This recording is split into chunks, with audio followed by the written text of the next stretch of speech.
Hey everyone, and welcome back to another video. And in this video, I'm going to show you how to invite someone to your QuickBooks Online account. Now this video is going to be particularly useful for individuals. Let's say that you want to go ahead and invite a bookkeeper to your QuickBooks Online account.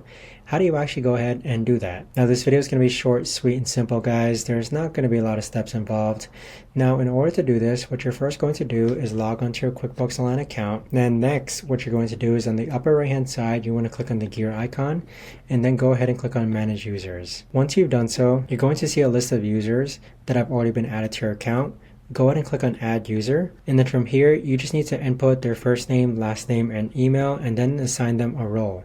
Now keep in mind you want to click on this drop down menu that says View All Permissions so that you can see the different roles that people have. So if I go ahead and click on the drop down menu and then click on Company Admin, you can see all their permissions that they have available for this role. So that right there, guys, is the best and easiest way that I know of to actually go ahead and invite someone to your QuickBooks Online account. If you guys know of a better or easier way to actually do this, let me know in the comments down below. I would love to know. Thanks so much for watching, everyone, and I'll see you guys all in the next video.